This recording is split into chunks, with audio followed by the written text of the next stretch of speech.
It's good I'm using this. This is preparing me for my second career, stand-up comedian. Right? If I've preached for 46 years in front of people without notes, I should be able to stand up in front of an audience. That's a little scary if people don't laugh, right? I mean, that's scary. But anyway, I asked the kids the other day in confirmation class, I forget how we got on the topic, but I said, how many of you are happier now than you were when you were 2 years old? You know what they all said? They were happier when they were 2 years old. Right? And then I asked myself, what would I say? How would I answer that question? How would each of us answer that question? Were we happier years ago? I know now, Carol and our greatest happiness is when we see videos of the grandkids. Whitney sends them every day. This morning, there was one, Brooks has a new crib, and Jill likes to crawl into the crib when he wakes up in the morning, and they have their little time together. And he looks up at his older sister with such eyes of love. He's so vulnerable. I hope she's nice to him. But that's our greatest joy and happiness, and that's where we laugh the most. But I wonder, I don't know how we can do a study about this. I imagine sometimes in our iPhones we could tell how many times we laughed during the day. And I don't think we laugh enough. And you wonder what has happened to our young people, right? When they can, unabashedly, they all said, I was happier when I was 2 years old than I am now. And what are they going to be like when they are in their 20s and 30s and 40s? In the second reading, Paul says this, I thank my God every day, every time I remember you, constantly praying with joy in every one of my prayers for all of you. This was to the people in Philippi. I thank my God every time I remember you. When is the last time somebody said that to you? Right? When is the last time somebody said, I thank God every time I think about you? We don't say that, right? Right? We are very quick to point out the negative things that are happening in somebody's life. We're very quick to talk about people behind their backs and to point out their faults to other people. But how many times, like Paul said, I give thanks for you all the time that I think about you. I am grateful for you. Grateful that we have this connection. I am grateful for each and every one of you. I truly am. And I don't say it enough, right? For people to come to church nowadays is awesome. And to come to church on a day like today, right? I appreciate the effort that you put in and the closeness that we have developed. I know that not everyone necessarily agrees with my liberal theology, and I don't expect you to, but you do know this, that I care about every one of you, and I have great compassion for every one of you, and that's, I think, what binds us together. But just imagine a world where every day we run into somebody, Every time we come to church, every time we run into somebody at the grocery store, we would say, I give thanks for you every time that I see you and remember. How that might change our lives. I know that one of the things with young people is this connectedness with the telephone, with the iPhones and all that.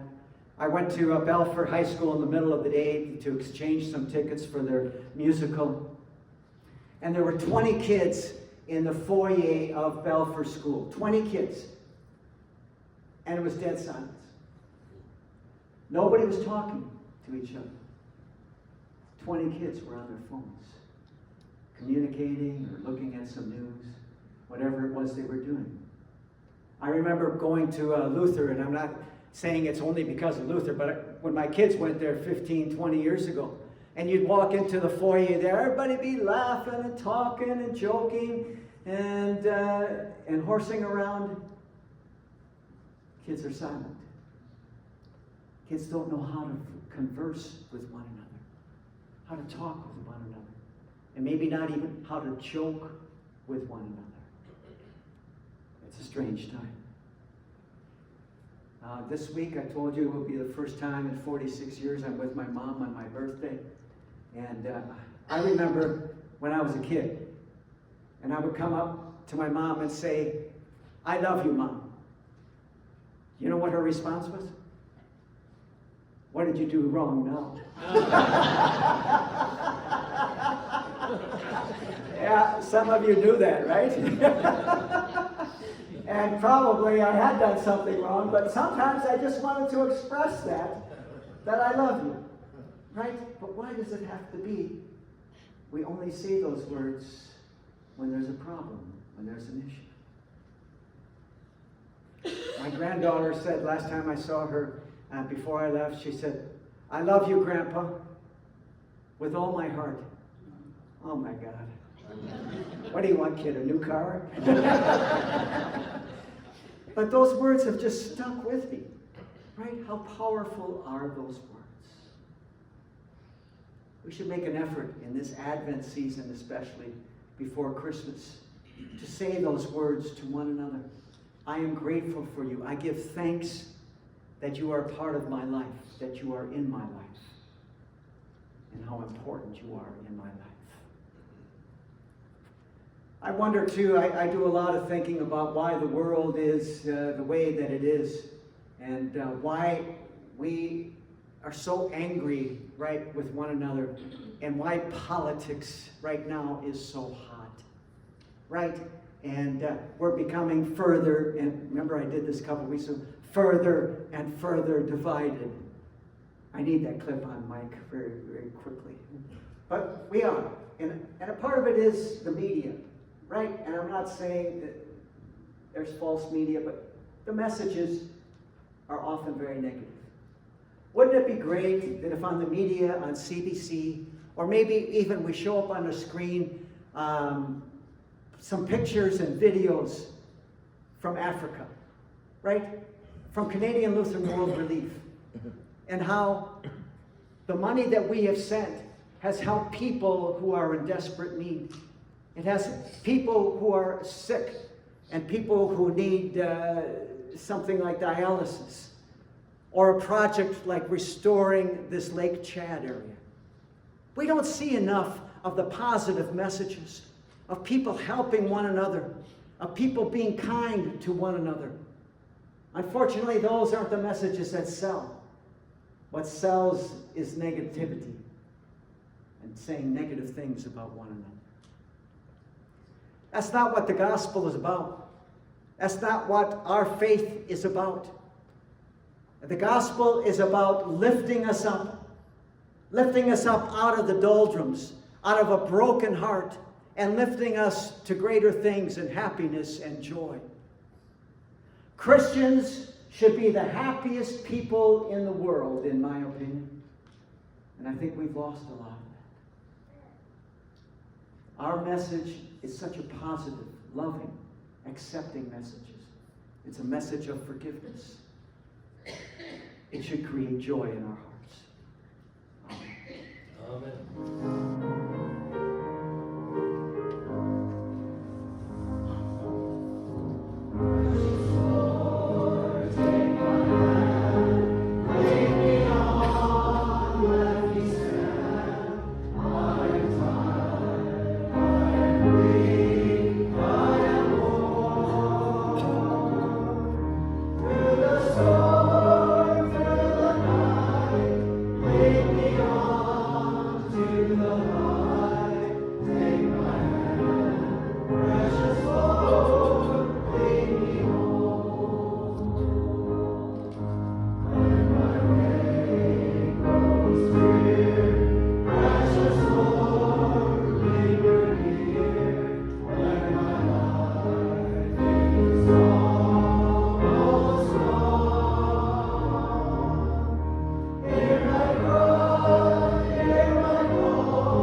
Go now in peace. We'll sing this as a round, starting with this side.